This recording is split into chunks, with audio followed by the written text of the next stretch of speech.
Hello, guys. My name is Desmond, and I welcome you to my lesson for today, where we will be looking at your mathematics. So, ladies and gentlemen, as always, please do allow me to say it is very much important that I say it is very, very much important because what I'm about to say, it's massively.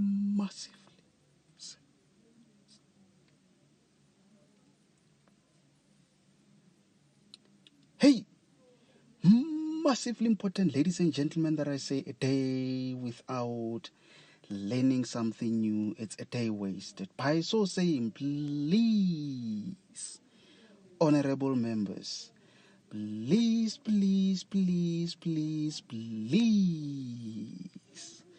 Bandla la kaNkulunkulu, please do make sure that by the end of each and every lesson that I conduct, you learn something new. Very, very much important, ladies and gentlemen, over there. So, as you can see, introduction, analytical geometry. So, very quickly, I'm going to take you through analytical geometry. So, we are just going to discuss all that you need to be aware of.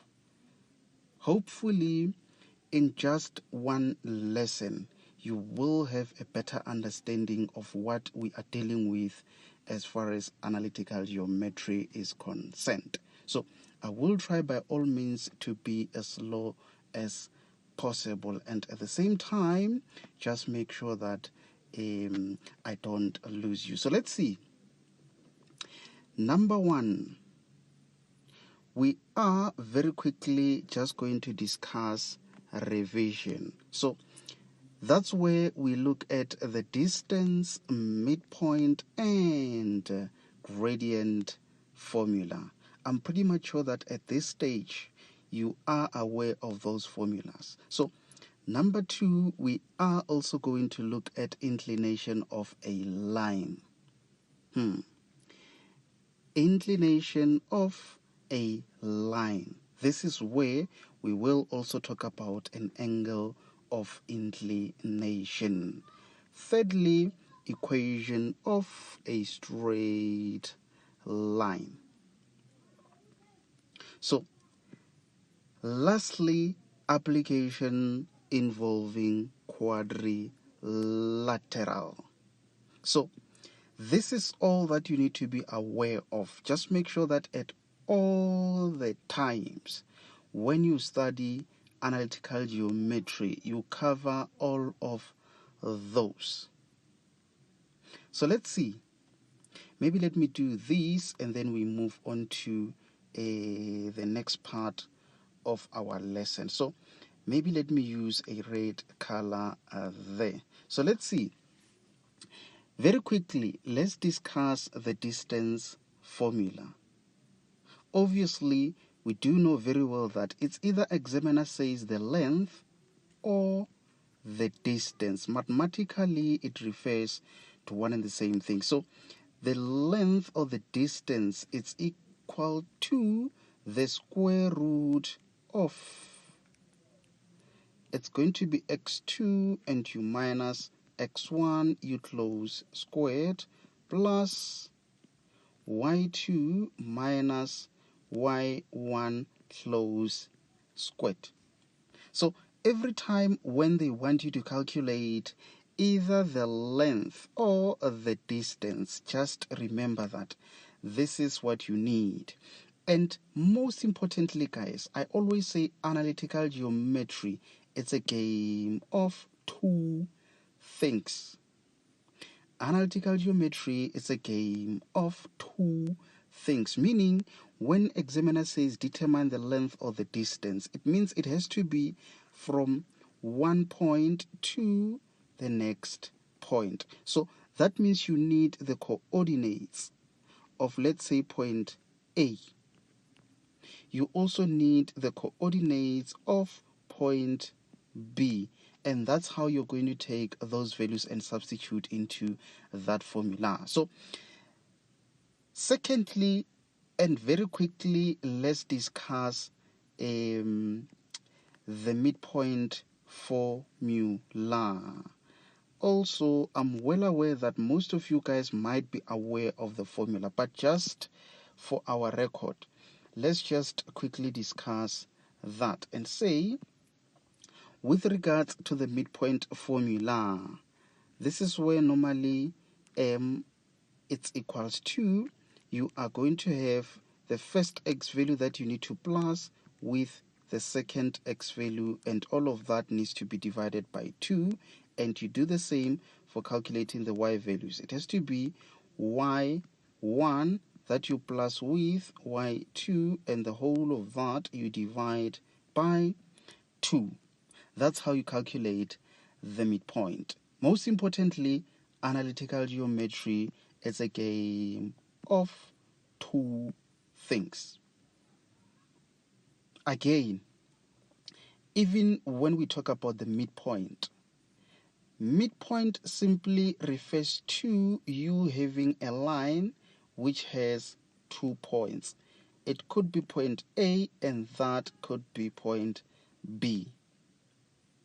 When you use the formula for calculating the midpoint, you are actually calculating the middle point. So midpoint, it has to remind you of the word middle. So that means a point which is in the middle of point A and B. By estimation, it's somewhere there. That is the middle point, which means this side is equals to that side, because this formula helps you to calculate the middle point. So that's all that you need to remember with regards to the middle point. So let's say that formula is what we use to calculate the middle point. So very quickly, let's discuss the gradient formula. Let's see, maybe let me use that. Okay, so obviously gradient may be represented by a small letter m or otherwise g for gradient. We know the formula says is change in y over change in x. When you expand that, you end up having y2 that you minus with y1 over x2 that you minus with x1. Again, you need 2 things, which obviously could be 2 points. So let's say you are having that line which is a straight line.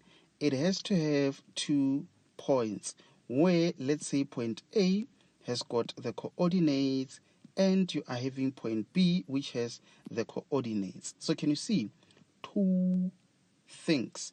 Doesn't matter whether it's the distance, midpoint, or gradient. At all the times, you need 2 things. Most importantly, just remember this. Remember that on a Cartesian plane, a straight line that ends in the first quadrant and third quadrant will always have a positive gradient. And the one that ends in the second and fourth quadrant, it will always have a negative gradient. Just always remember that. So that's all that you need to remember with regards to the gradient. So I think now let's move on to the next part of our lesson for today. I will just remove all of that. I'm hoping to complete this in less than 30 minutes. So I realize we have gone for about 10 minutes. So inclination of a line.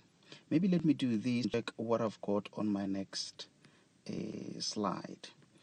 Okay, so number 1, we have already discussed.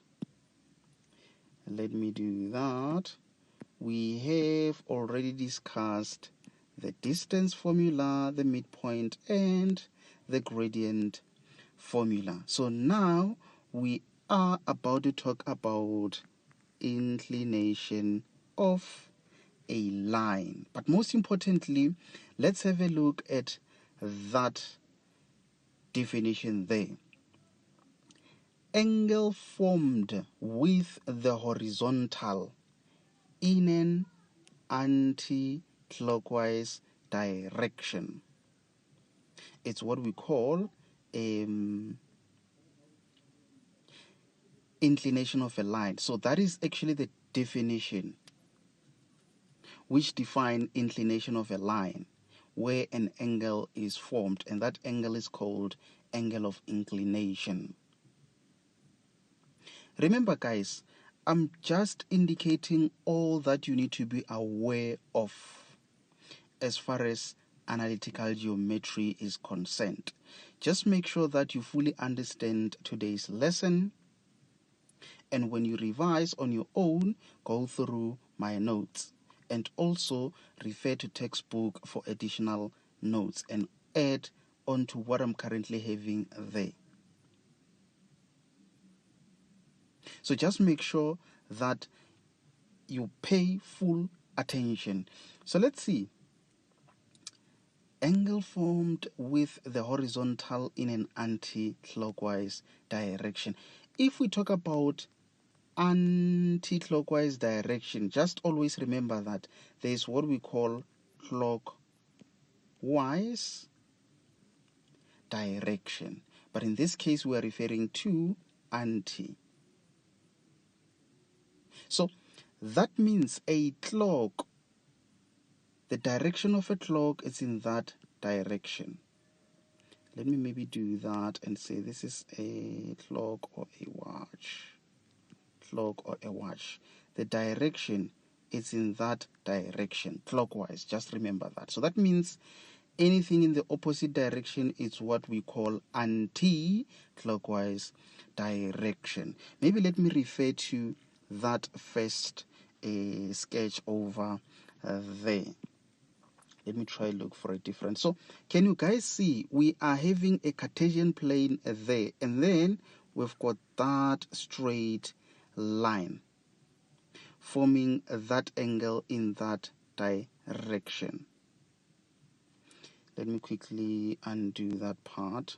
Yes, in that direction. So can you see that angle formed there? It's what we call an angle of inclination. Also, let's have a look at the second sketch there. So, can you see we've got that straight line there.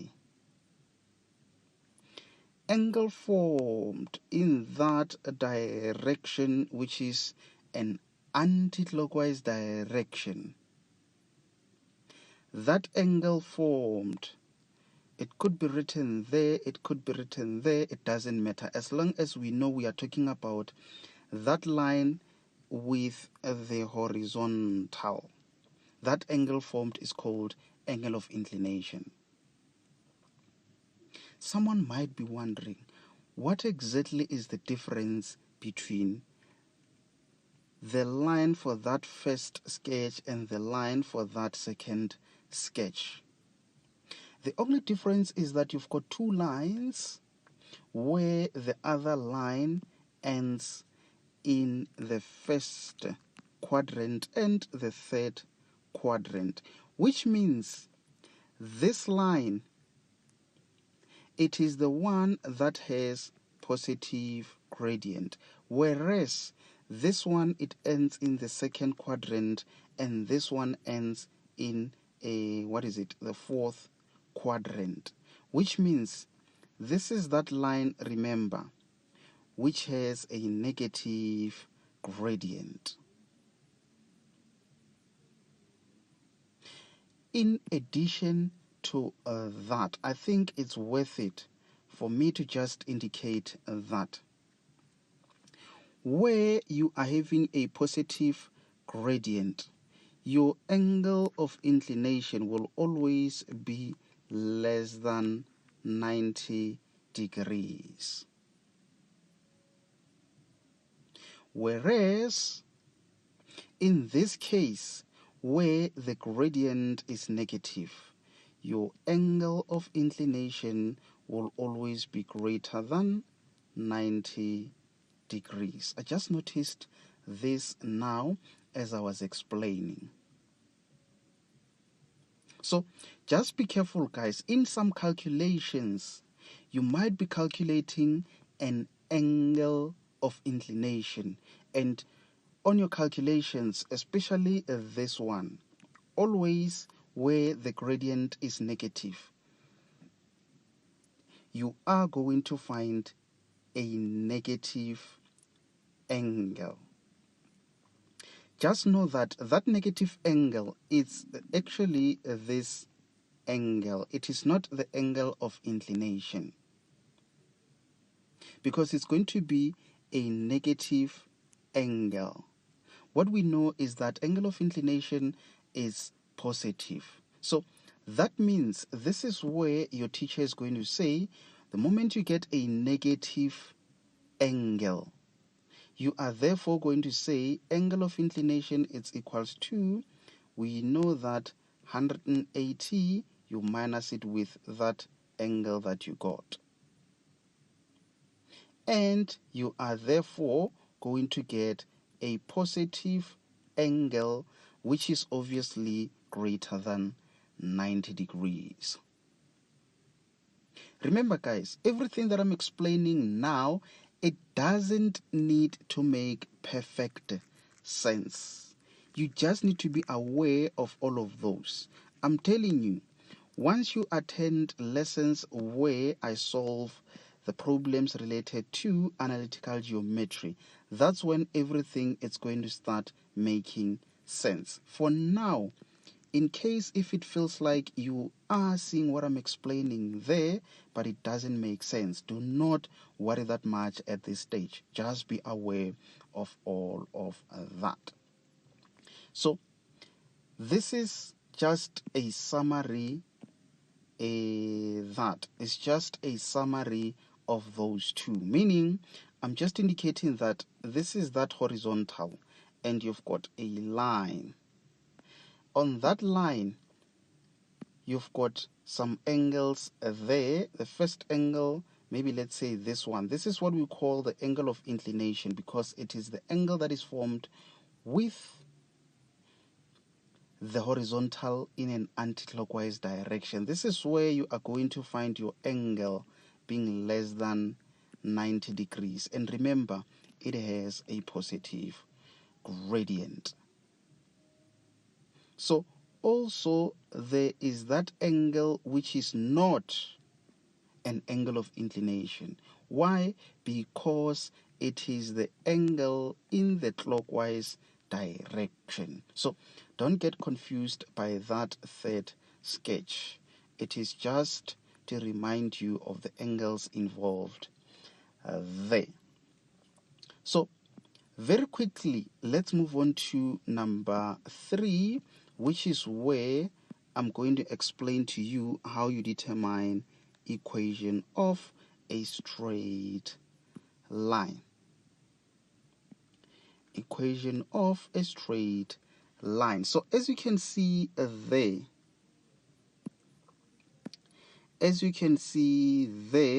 we've got that formula, and there it's another formula. So when it comes to determining an equation of a straight line, remember, guys, analytical geometry, it's a game of 2 things. So that means you will need 2 points. Maybe that point there, that point there. So M represents the gradient, which means from that gradient formula, you're going to use point number 1 and point number 2 to determine the gradient of that line. Once you've determined the gradient, you can see what you now need is the C value. With regards to the C value, you are therefore going to use the coordinates of that point, or you can use the coordinates of that second point. It's up to you whether to use this or that. But for me, I always choose the coordinates that does not have too many negatives or no negatives at all, because it's easier to work it out. And also the coordinates that do not have the fractions, it's easier to work them out. Also, you can use this second formula where you've got that being the gradient and you find it in the same manner using the gradient formula.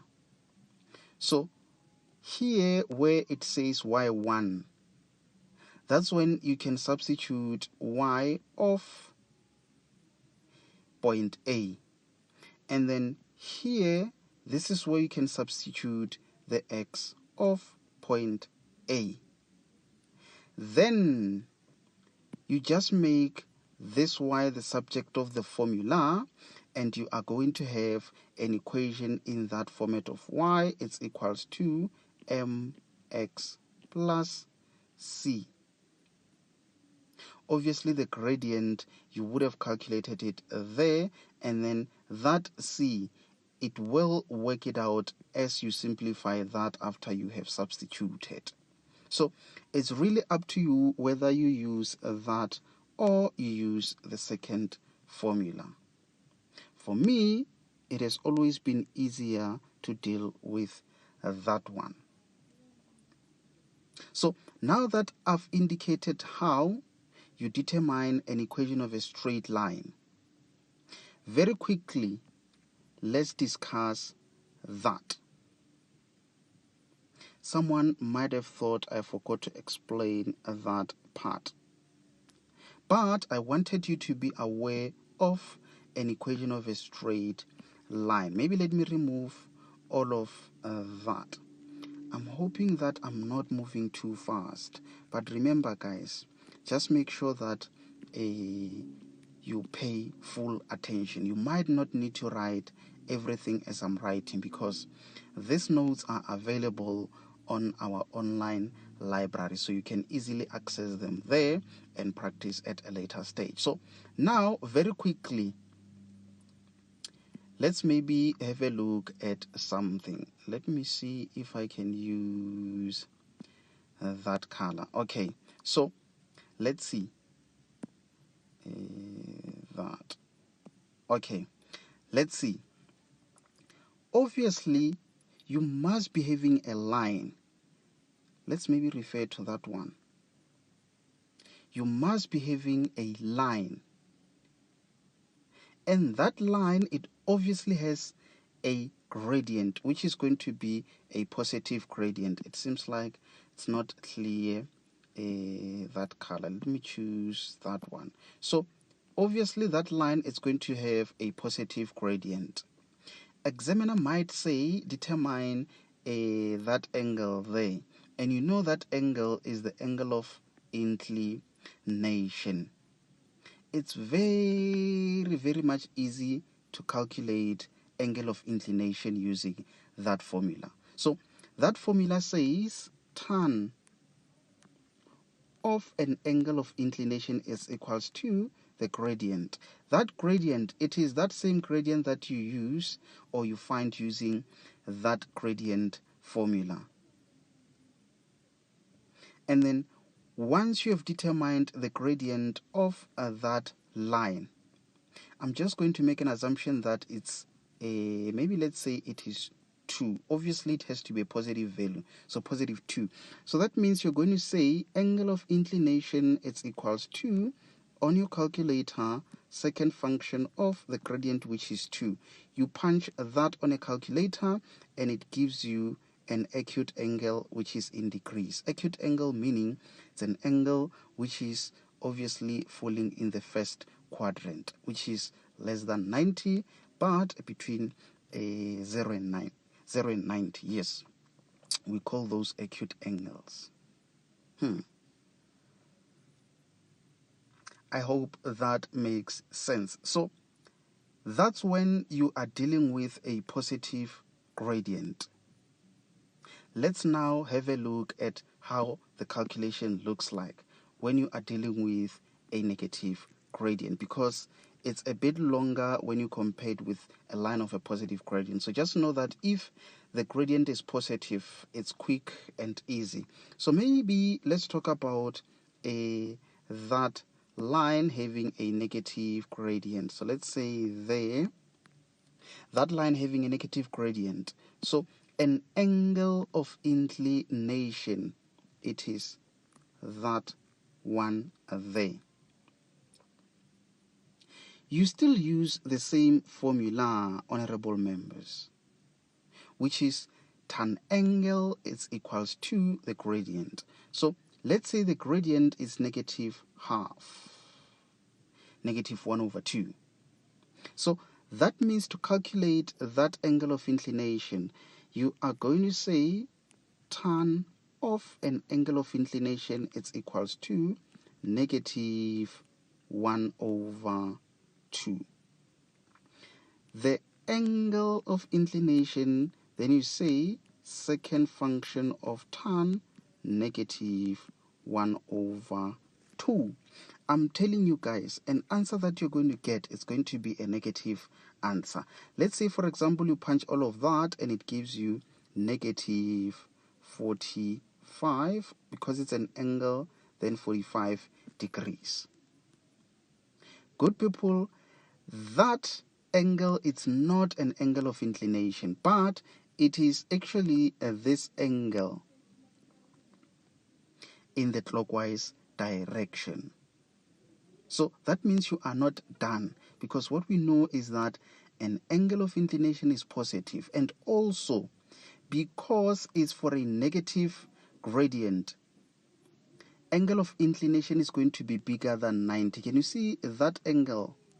It is bigger than 90 degrees. This is where I'm saying, let's see, 180 degrees.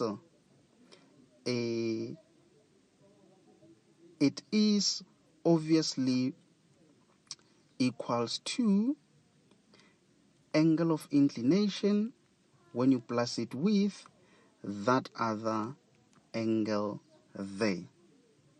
Let me do that. So that is why we end up saying angle of inclination for that line having a negative gradient, where when you calculate you get a negative angle. It is equals to 180 degrees. Then you are obviously going to minus that angle that you got. So in short, you are going to say 180 degrees minus 45 degrees. You punch that on a calculator and it's going to give you a value. I think is it 135? Yes, because when you add 5, it's 140 plus 40 is 180. So that means that angle of inclination for that line having a negative gradient, it is 135 degrees. I hope that makes some sense. So that's all that you need to be aware of regarding calculations involving angle of inclination and a line of inclination.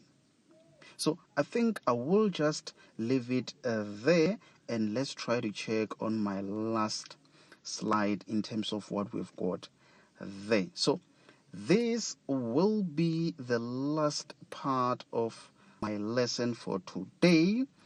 Introduction to analytical geometry. So let's see how to determine straight line equation. I think I have briefly explained that to say, for you to determine an equation of a straight line, honorable members, you must be having 2 points. Sometimes you might not have 2 points, but if you don't have 2 points, you must be having 1 point and a gradient somehow. So let's always remember that. So there I've got some important information, honorable members, where I'm saying for parallel lines, the gradient of line 1 is the same or equals to the gradient of line 2. So it's more like I'm saying when you have a line which is parallel to that line, the gradient of line 1 is equals to the gradient of line 2. That's all that you need to remember regarding parallel lines. It is as easy as that, but it might be tricky in a question, which is where you need to make sure that you don't miss any of my upcoming lessons. Lastly, not lastly, but secondly, for parallel lines, when you multiply that gradient and that gradient, they will give you -1. For perpendicular lines, I meant to say. So that means when you have a line, you could be having another line there. So for these lines to be perpendicular, they form 90 degrees. So that means when you multiply the gradient of that line with the gradient of that line, you are going to get a product of -1. Always remember that. It is as easy as that. You will notice how we do calculations involving those. And lastly, for diagonal lines, let me get that. For diagonal lines, the distance of line 1 is equals to the distance of a line 2. So it was actually supposed to be 2 there. Let me quickly update it there. Yes. And also, honorable members, secondly, you need to remember that they've got equal midpoint. Maybe let me do a sketch there and say if maybe we are having that. Yes, if maybe we are having that. What you need to remember, which is what I'm explaining there, is that from there all the way up to there, that is the diagonal line. It's equals to from there all the way up to there. So from corner to corner, you've got those lines being equal. Automatically, or obviously, as you can see, the midpoint of those lines is common.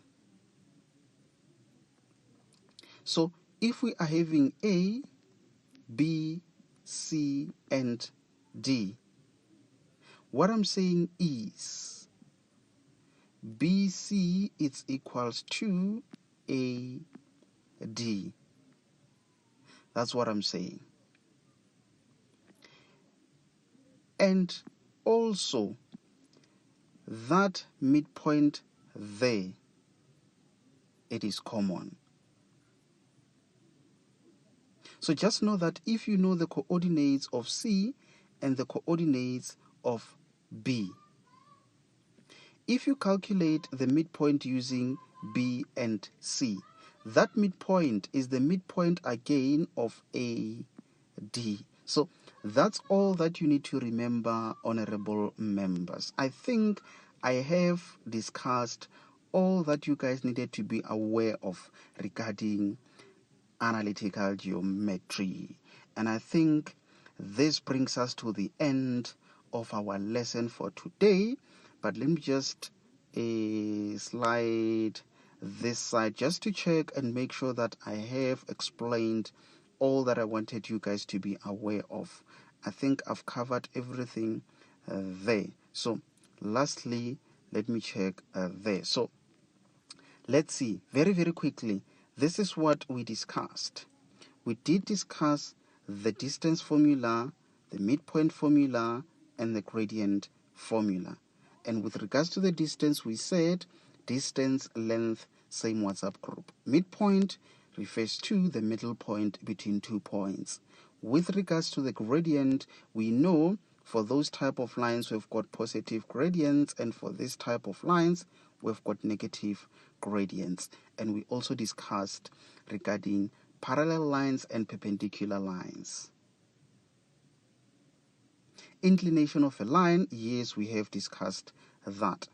Equation of a straight line, yes, we also discussed that. So this last part, application involving quadrilateral. This is where now you are going to apply all that I've discussed on exam question papers, which is why I would like to encourage you not to miss my upcoming lessons, because I'm going to use all that I discussed in this lesson to answer exam type of question papers. So I think I did discuss all that I wanted you guys to be aware of. So, ladies and gentlemen, I do thank you very much for joining. My name is Desmond, and I'm out.